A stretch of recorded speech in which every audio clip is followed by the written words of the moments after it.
What if the plants and oils your ancestors trusted could quietly future-proof your garden and your health today? What if I told you that some of the most powerful survival plants weren't discovered in modern labs but were already being used thousands of years ago in some of the harshest environments on Earth? And here's the uncomfortable truth. While most people today depend on fragile supply chains, expensive products, and quick fixes, entire civilizations survived, healed, and thrived using simple plants and oils that many of us have completely forgotten. Before we dive in, tell me in the comments, where in the world are you watching from? And what's the #1 crop you wish you could grow successfully? Because in this video, I'm going to show you something deeper than just gardening tips. You're going to discover a collection of powerful plant-based oils and crops that were trusted for generations, many of which are incredibly low maintenance, resilient, and perfect for a plant once,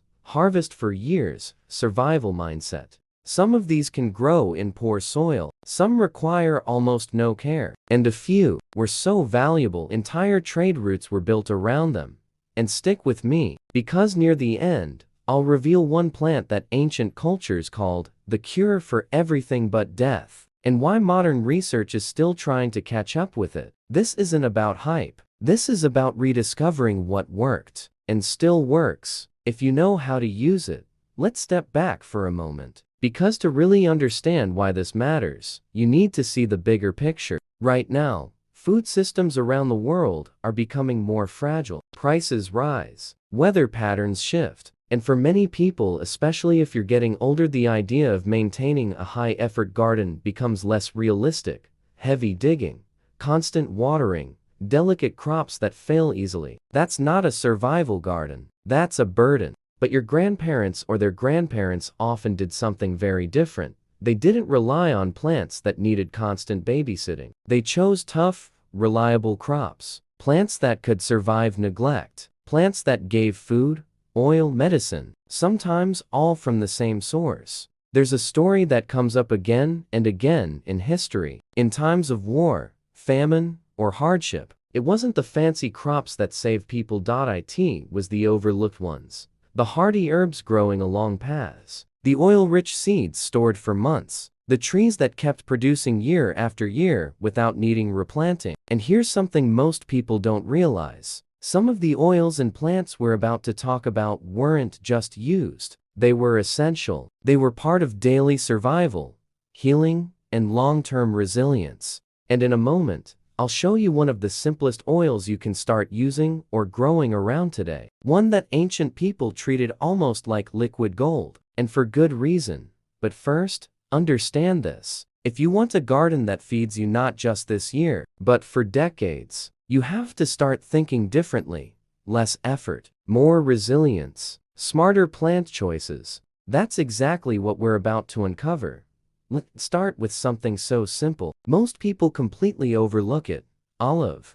Not just a cooking ingredient, but one of the most reliable, long-living survival crops ever cultivated. In many parts of the world, olive trees have been known to live for hundreds of years, not decades, centuries. And once established, they require surprisingly little care compared to most modern crops. Here's why that matters for you. If you plant an olive tree today, depending on your climate, you're not just growing food for yourself. You're planting something that could feed your children, even your grandchildren, without needing to be replanted every season. Olive trees thrive in poor, rocky soils where many crops fail. They tolerate drought far better than most fruit trees. And once mature, they produce consistently year after year. Now, let's talk about the oil. Traditionally, olive oil wasn't just food. It was used for preserving, skin protection, and basic wound care. Modern research has shown it contains compounds with anti-inflammatory properties. But here's the important part. It's not magic. It's support. And that's a theme you'll see throughout this video. These plants don't replace proper medical care, but they can support your body, your food system, and your resilience in ways modern life has almost made us forget. If you're a beginner or someone with limited energy, here's the simplest approach: start small. Even a single tree in a large container can work in some climates. Choose a sunny spot. Water it well in the early years, then gradually reduce as it establishes. minimal pruning, minimal stress. Now stick with me, because the next one isn't a tree. It's something much smaller, but once so valuable. People carried it across deserts like treasure. Imagine a substance so valuable, it was traded like gold, carried across dangerous routes, guarded, protected, not because it looked impressive, but because of what it could do. This is where we meet frankincense. Now, here's something important. This isn't a typical garden plant for most people. It comes from specific trees that grow in dry regions like parts of the Middle East and Africa. So, why include it in a survival gardening mindset? Because it teaches you something critical. Resin-producing trees like frankincense are part of a category of plants that give you more than just food. They give you storage, stable, long-lasting resources. Unlike leafy greens that spoil in days, resins can last months, even years when stored properly. That's survival thinking. Frankincense resin was traditionally burned, used in rituals, and applied in diluted forms. Some modern studies suggest certain compounds may have anti-inflammatory effects, but again, this varies widely depending on quality and preparation. Here's the key lesson for your garden: think beyond vegetables. Include plants that give oils, resins, seeds, things that store well and don't depend on refrigeration. Even if you can't grow frankincense where you live, you can apply the same principle with plants suited to your climate. For example, herbs like rosemary or thyme, seed crops like sesame or mustard, even certain tree saps. The goal isn't to copy the past exactly, it's to understand the strategy behind it. Low effort, long shelf life, multiple uses. And speaking of powerful, multi-use plants, in the next part, we're going to talk about something that was used for preservation, for wounds, and even for survival in harsh conditions. And there's an important safety warning you need to hear before using it. Now, let's talk about a plant that ancient people trusted when things got serious, when wounds, infection, or decay were real threats. Myrrh. This is another resin like frankincense, but with a very different personality. Where frankincense was often associated with ritual and atmosphere, myrrh was practical, grounded, used in situations where preservation mattered, whether that meant protecting skin, storing materials, or dealing with harsh environments, and there's a reason for that. Myrrh resin contains compounds that have shown antimicrobial activity in laboratory studies. That means it can help slow the growth of certain bacteria and fungi. But here's where I need to be very clear. This does not make it a replacement for proper medical treatment. What it does show is that ancient people weren't guessing. They were observing what worked in real life and passing that knowledge down. Now, from a gardening perspective, here's the powerful takeaway. You want plants that serve multiple roles. Not just food, not just beauty, but plants that can help with storage, protection, and long-term use. Even if you can't grow myrrh where you live, you can apply the same idea with plants like garlic, neem in suitable climates, or herbs known for their strong natural compounds. For a simple, low-effort approach, grow hardy herbs in containers or small beds. Let them establish. Harvest lightly. Dry them for storage. No complicated systems. No constant replanting. And over time, you build a small, reliable reserve. Now, stay with me, because the next plant is one most people have never even heard of. Yet in ancient times, it was worth an entire year's wages.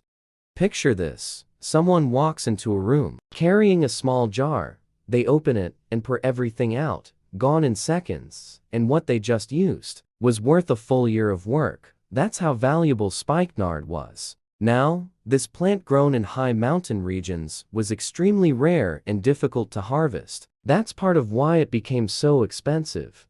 But value wasn't just about rarity. It was about effect. Spikenard oil has been studied for its calming properties, and some research suggests it may influence the nervous system in ways that promote relaxation. Traditionally, it was used for skin, hair, and emotional well-being. But here's what matters for you. You don't need rare mountain plants to apply this principle. What you need is to identify high-value plants in your own environment. Plants that give a lot from a small amount of effort. For example, a small patch of herbs that regrow after cutting, a perennial plant that comes back every year without replanting, a single tree that produces food, shade, and usable byproducts. That's the real lesson of spikenard. Value isn't about size. It's about impact. And if you're gardening with limited time, limited energy, or even physical pain, this mindset changes everything. You stop chasing high-maintenance crops and start building a system that quietly supports you. Now, don't go anywhere, because in the next part, we're stepping into something much more accessible, something you can actually grow or use easily. But it comes with a warning that most people completely ignore, and it can make the difference between something helpful and something harmful. Now, let's move into something far more accessible, something you've probably seen in your kitchen, maybe even used it today, but never thought of it as part of a survival system: cinnamon, and its close relative, cassia. At first glance, it's just a spice, something you sprinkle on tea or desserts. But in traditional systems, these weren't just flavorings. They were valued because they could be stored for long periods, transported easily, and used in small amounts with noticeable effect. Modern research has looked into compounds in cinnamon like cinnamaldehyde and found antimicrobial activity in laboratory settings. There's also evidence that it can influence blood sugar levels in some people. But here's the warning you need to hear: more is not better. Highly concentrated oils, especially cinnamon or cassia oil, can irritate the skin, cause burns if used incorrectly, and should always be diluted properly. This is where many people go wrong. So, if you take anything from this section, let it be this: respect potency. Now, from a gardening perspective, here's where it gets interesting. Even if you can't grow cinnamon trees in your climate, you can grow plants that follow the same principles: strong, concentrated value in small quantities, plants that store well when dried, plants that don't require constant harvesting to be useful. Think about herbs like oregano, thyme, or even chili peppers. A small space, big return. And if you're someone who doesn't want to spend hours in the garden, this is exactly where you should focus: low effort, high impact. Now, stick with me, because the next plant is one most people have completely forgotten. Yet historically, it was used for both the mind and the body. And there's a safety detail here that many people miss. This is one of those plants that almost disappeared from everyday knowledge, even though it was widely used in traditional systems across different regions. It grows in wetland areas, near water, and has a long reed-like appearance. Not exactly something most modern gardeners think about planting. But here's where it gets important. Historically, calamus root was used for digestion, clarity, and even focus. Some modern studies suggest it may influence certain brain-related pathways, but this is where we need to slow down and be careful. Certain types of calamus contain compounds that can be toxic in high amounts, and regulations around its use vary by country.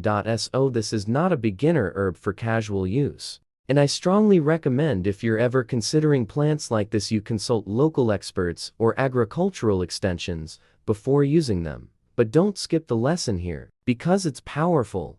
Wetland and edge zone plants. Most people ignore them. But in a well-designed survival garden, these areas can be incredibly productive. If you have access to even a small water source or a damp corner of land, you can grow plants that require almost no maintenance once established. And these plants often come back year after year. That's the pattern again: low effort, high resilience.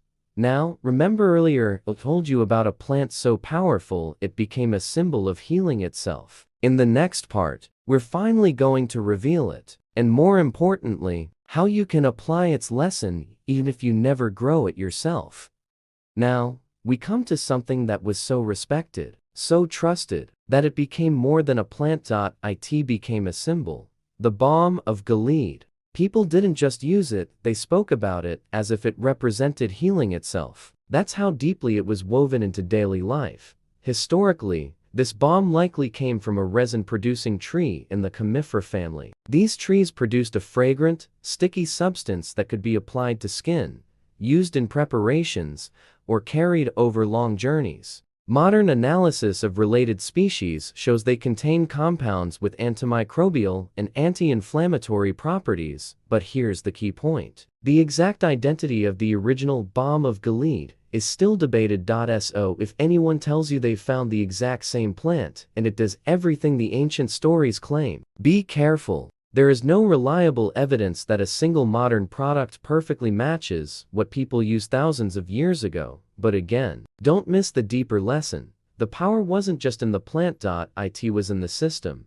People didn't rely on one miracle cure. They built a toolkit: resins, oils, herbs, trees, seeds, each one doing a small job, together, creating resilience. So instead of chasing one perfect plant, you build layers. A few perennials, a few herbs, a few storage crops, a few multi-use plants, and suddenly, your garden becomes something much more powerful than a hobby. It becomes a safety net. Now stay with me, because we've reached the final part, and I'm going to show you the plant that was called the cure for everything but death. But more importantly, I'll show you what that really means for you today. Alright, here it is, the plant that has been called, for centuries, the cure for everything but death. Black seed, also known as Nigella sativa. Now, let's be very clear. That phrase is a historical quote, not a scientific guarantee. Modern research has studied compounds in black seed, especially one called thymoquinone, and found a wide range of biological effects in laboratory and clinical settings, including anti-inflammatory and antioxidant activity. But this does not mean it cures everything. There is no reliable evidence that any single plant can treat all diseases, and that's important to understand, because the real power of black seed and all the plants we've talked about is not magic. It's consistency.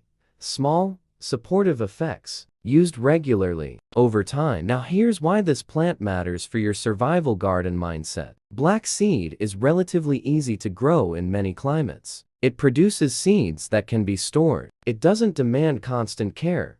That's the pattern you should be looking for. So, it brings everything together in the simplest way possible. If you forget everything else from this video, remember this. Don't build a garden that depends on your constant energy. Build a garden that keeps working, even when you're tired, busy, or getting older. Choose plants that come back every year. Choose plants that store well. Choose plants that give more than one benefit. And most importantly, start small. Even one plant, even one container, in one step today. That's how resilience begins. If this video helped you see your garden differently, take a second to like it. It really helps more people discover this kind of knowledge. And tell me in the comments, which one of these plants are you going to try first? And what country are you watching from? And if you want, next I can make a video on 10 powerful edible weeds already growing in your yard. Just comment weeds if you want that. I'll see you in the next one.